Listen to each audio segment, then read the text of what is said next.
when you look at the terms hip and hop, just what the terms mean, we're not getting philosophical yet, just the term hip hop. Hip means to know, hop is movement. Awareness, movement. Consciousness and movement or action. Intelligence and action, activity. So hip and hop or hip hop means conscious movement, intelligence or awareness, moving, leaping, springing. I'm hip to my hop. I know why I move. I'm conscious hip to my hop. My movements, I'm aware of what I'm doing. I'm deliberate. This is what hip hop means without anyone's opinion or anything, just the term hip and the term hop. And surprisingly enough, this term hip and hop is what we're actually doing in society. What we're actually doing in nature. Hip hop, intelligence springing up, consciousness being awake and moving on your awakeness. I am aware of my movements.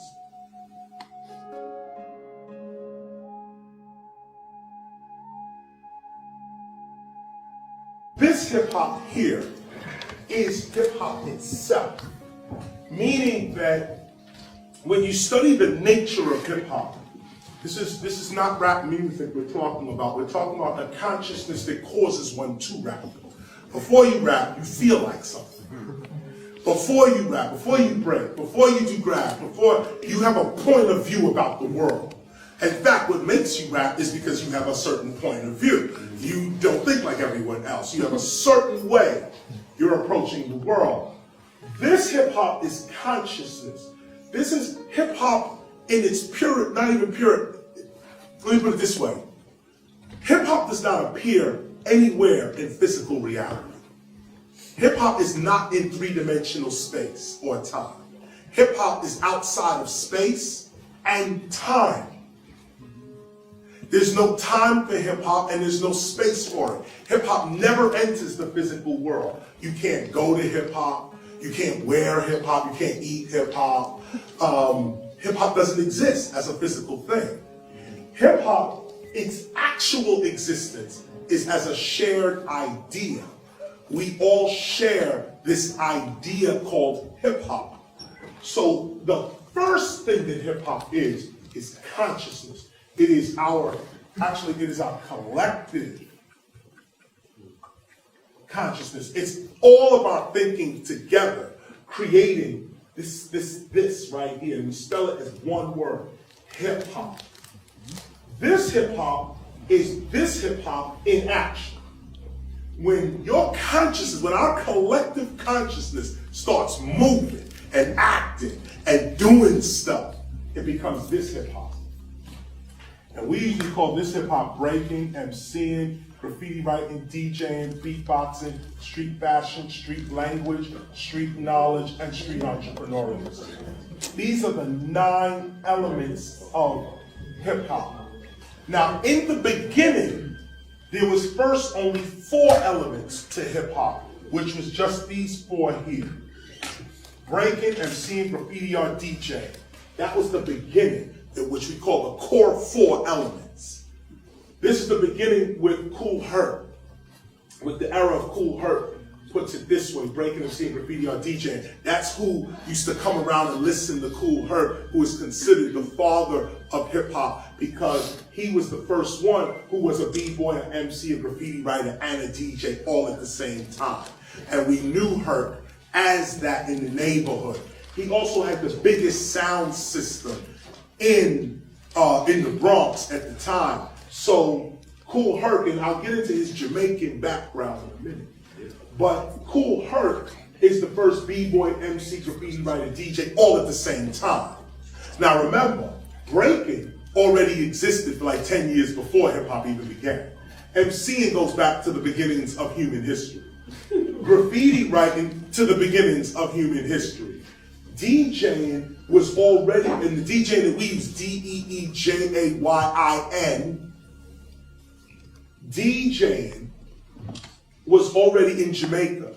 The way in which Kool Herc would repeat the break is the way the selector in Jamaica would keep playing the beginning of the record.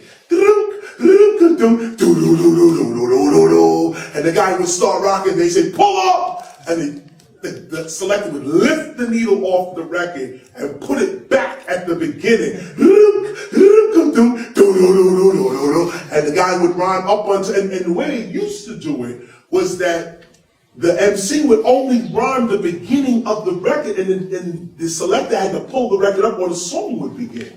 So this is where the breaks actually begin. Kool Herc brought that technique to the Bronx when he immigrated from Jamaica in 1967. He came over with his pops and his moms. His mom was a nurse. His pops was also a mechanic, a car mechanic. Kool Herc became a car mechanic as an apprentice to his father, and through his car mechanicness, he went into DJing. He used to call this mix the merry-go-round. He used to say, he used to get on and say, jamming with the jammers, or he used to say, rocking with the rockers, jamming with the jammers, Kool Herc, Herc, Herc, Herc, Herc, Herc, Herc. And that's the echo chamber. That's what it was called back in the days, an echo chamber. And you would have a tape deck that would just repeat very quickly. So he would talk and somebody would still be over there in the background. The minute he says, rocking with the rockers, rockers, jamming with the jammers, jammers, Kool Herc, Herc, Herc, Herc, Herc, Herc. And you let the thing just go out, Herc, Herc, Herc. And he would start dropping the breaks. Say, this is the merry-go-round. And the merry-go-round, because the music never stops. He would just keep playing this break over and over again. But the way Herc did it was he had like 2 or 3 turntables. And he would turn one amp down and turn another one up. And that's how we go from one turntable to another when he did his merry-go-round mix. He just blended, it's like a mix. He would blend it with the turntable. So you have 3 records, and he would just keep the mix going by blending it. But the mix was not sharp. It wasn't like mixes you hear today. It was very choppy, it wasn't rhythmic, it wasn't on time. It was just like the way a record would blend into another one, and the way a record would blend into another one. It didn't have no timing. He was just blending only the breaks together. We started dancing to those breaks, and eventually we called ourselves B-boys and B-girls, dancing to the breaks of Kool Herc. Now, that's when this hip-hop comes into manifestation. Hip-hop. Capital H, lowercase I, lowercase p, capital H, lowercase o, lowercase p. We spell hip-hop with a capital H because it is the name of our culture. All cultures are spelled leading with a capital. Hip-hop is also a proper noun.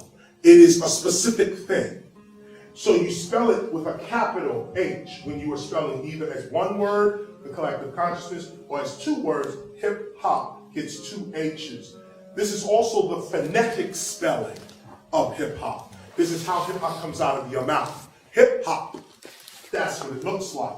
This is the culture. That's the culture. Whenever you're spelling hip-hop and you're referring to the culture of hip-hop, you spell it like this.